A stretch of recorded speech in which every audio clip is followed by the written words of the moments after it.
We're on the Warrygate Road. The position that we're currently standing is the point where the expedition's track crosses, and this is called Tapira Creek.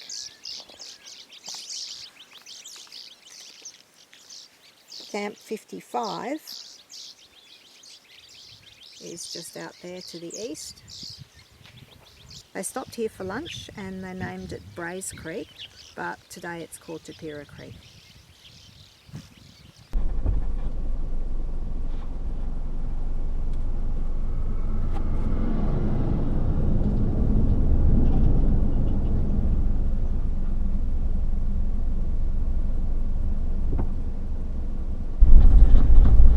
Just leaving Queensland, it's the close of another chapter on this trip, and we head towards New South Wales. As soon as we go through the gate.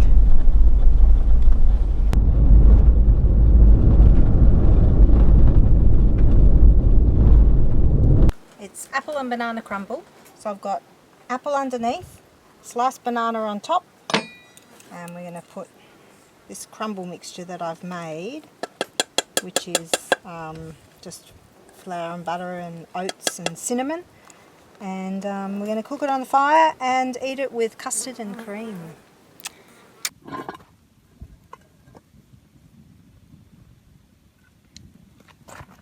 Ooh, yum! Ooh, that looks good. Smell-o-vision. We're at Pioneer Park in Tibooburra.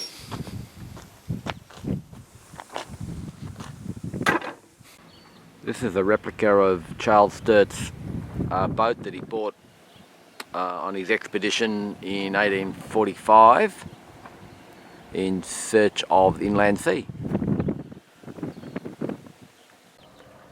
Also on the same monument, there's a couple of plaques on this monument under Sturt's replica of his boat that he bought, is a plaque in reference to Burke and Wills.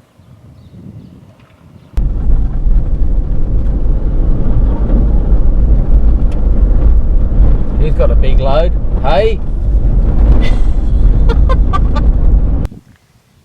This is Cobham Lake, and at the time that Wills visited this area with his Aboriginal guide Mountain, he actually called it Wannigan Swamp, and that was on the 28th of October 1860. The rest of the expedition followed Burke to a different area, which is to the southeast of here.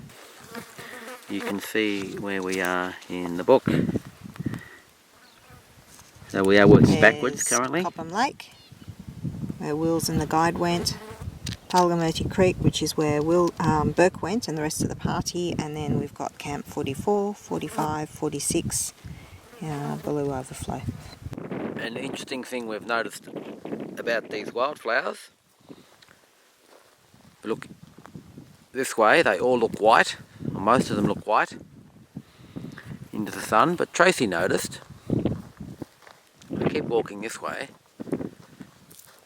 and I turn around with the sun behind me,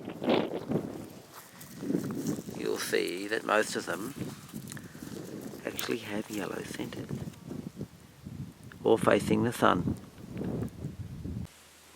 We're at Pulgamurty Creek, and looking south this way along the creek.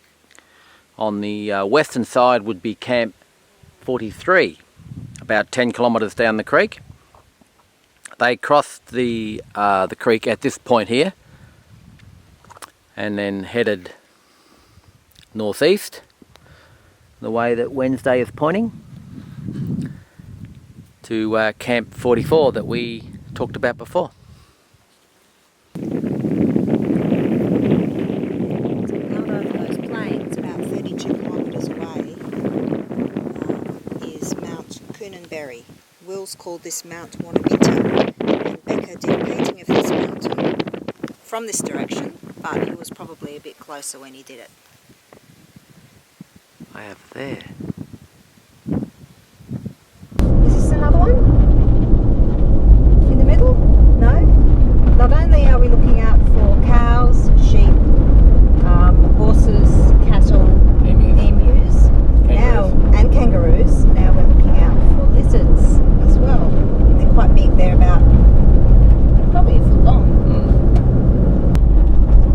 travelling through a station at the moment called Kara.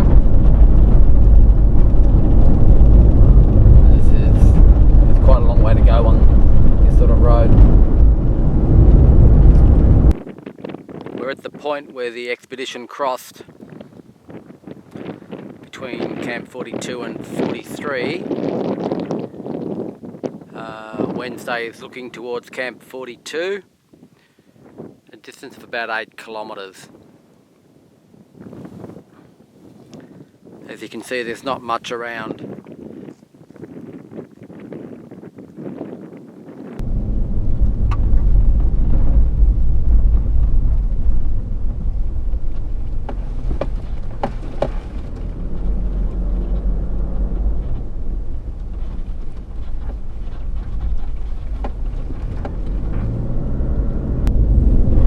Emus, again, more they're going to come across. Yes, they are. You can let them, they will.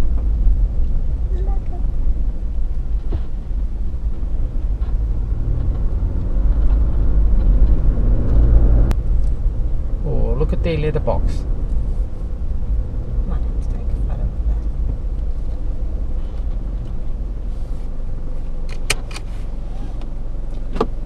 That's K Runera Station.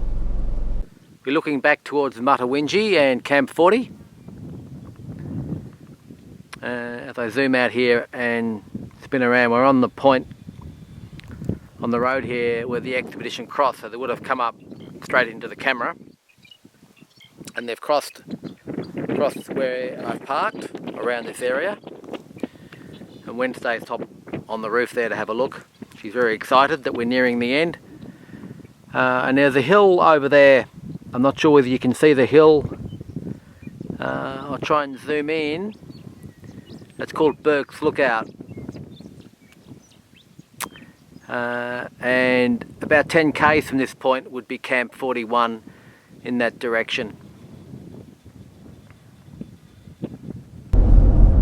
This was the spot we were reined in last time when we were doing our northward journey. And this river here on the right had water flowing in it. As you can see, it's dry at the moment. So anyway, that means we have completed full circle our Burke and Wells trip from 0 to 119, albeit it was from 0 to 40 and then 119 and back to 40. Now it's time to go and set up camp. And high five that, Tracy Lay. You can't see that on the camera though. But you heard it. But you